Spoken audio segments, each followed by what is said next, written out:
pada materi simulasi komputer nanti saya akan mengenalkan materi 3IKT.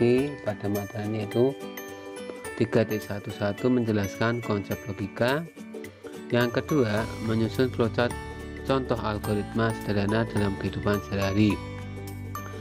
Di sini saya membagi antara materi, bahasa dan praktis, kreatif dan penutup. Pada pokok materi terdapat suatu cabang, yaitu pengertian dasar, definisi logika dan algoritma, tahapan penyelesaian dan masalah, serta kriteria pemilihan algoritma. Pengertian dasar dari konsep logika dan algoritma yaitu menurut algoritmi atau algoritma diartikan urutan penyelesaian masalah yang disusun secara sistematis menggunakan bahasa yang logis untuk memecahkan masalah.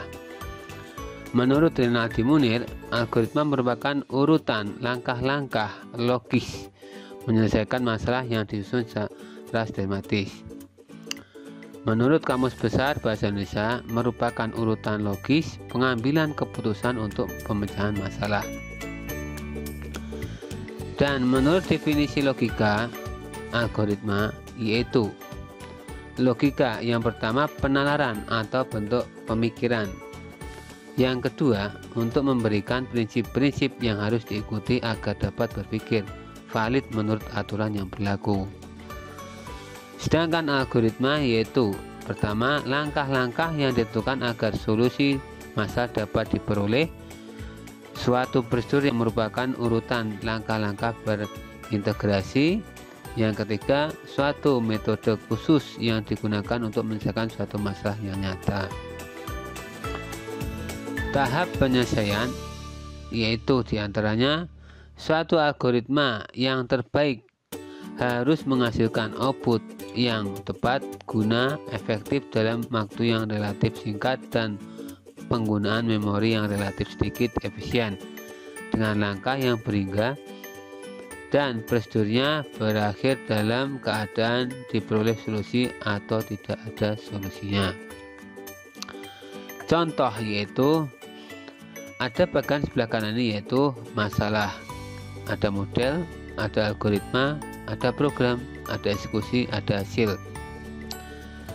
Suatu yang menjadi jalan keluar yaitu berupa dari masalah dulu, masalah terus ke model. Dari model ini nanti menurut ke bawah, eksekusi, ya, terus hasil. Dari semua itu nanti ada analisa. Setiap analisa pasti ada perbaikan, analisa, dan dikembangkan ada analisisnya seperti apa, berakhir pada data dan hasil.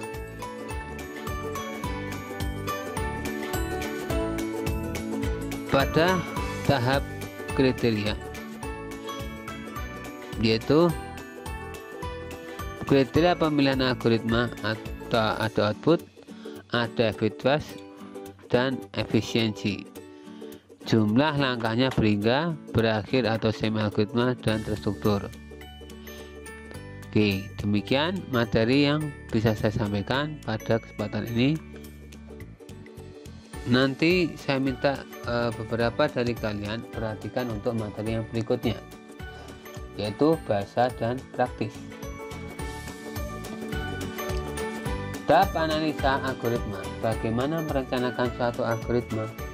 Bagaimana menyatakan suatu algoritma? Yang pertama, diantara bahasa semu atau bosdukut. Contoh, menghitung luas segitiga. Pertama, masukkan nilai alas. Kedua, masukkan nilai tinggi. Ketiga, hitung luas sama dengan alas kali tinggi bagi 2. Kemudian cetak luas. Di sini kalian bisa melihat alur diagramnya seperti ini. Ada start, ada masukan alas, ada masukan tinggi, ada luas, ada cetak luas, dan stop. Setiap logo di sini mempunyai arti sendiri-sendiri. Di antaranya start ini untuk penggunaan untuk awal, dan akhir, yaitu stop. Dan ini untuk memasukkan jalan ginjang, dan ini juga masukkan tinggi, dan segi 4 panjang ini adalah untuk proses. Kemudian ini adalah untuk cetak luas. Terus setelah tahap analisa algoritma 1-2 ada 3. Bagaimana validitas suatu algoritma, bagaimana menganalisa suatu algoritma, bagaimana menguji program dari suatu algoritma. Oke, di antara program yang tadi, maka ini ada menggunakan bahasa C#. Ya, ini kalian perhatikan di sini ada bahasanya. Nanti kita bisa praktek di lab kalau pertemuan bisa memungkinkan ya. Terus ini adalah simbol-simbol dari diagram alir yang tadi saya sebutkan. Ada terminal, start dan end, ada input, read dan write, proses menyatakan sequence statement, ada decision yes no, apakah iya dan tidak, ada display tampilan, ada alur, ada titik sambungan pada halaman yang sama, ada titik konektor yang berada pada halaman yang lain, ada call atau manggil subprogram, ada dokumen, ada store data, preparation pemberian nilai awal suatu variabel. Nanti lebih lengkapnya kita bahas kemudian. Ini merupakan sebagai awalan untuk pertemuan kita pada saat ini. Dan untuk sifat algoritma ada 6. Di antaranya banyaknya langkah instruksi harus berhingga, langkah atau instruksi harus jelas, proses harus jelas dan mempunyai batasan, input dan output harus mempunyai batasan, efektivitas. Keenam, adanya batasan ruang lingkup. Di sini semua adalah ada maksudnya tersendiri. Terus flowchart kehidupan sehari-hari. Di antaranya yang paling mudah dulu ya. Mulai, terus ada cuci tangan, siapkan sendok dan garpu, siapkan piring, ambil nasi, taruh nasi di atas piring, ambil lauk, taruh lauk di atas nasi, ambil air, minum di gelas, membaca doa sebelum makan, terus makan, selesai makan, baca doa sudah makan, cuci piring dan selesai. Oke, itu diantaranya.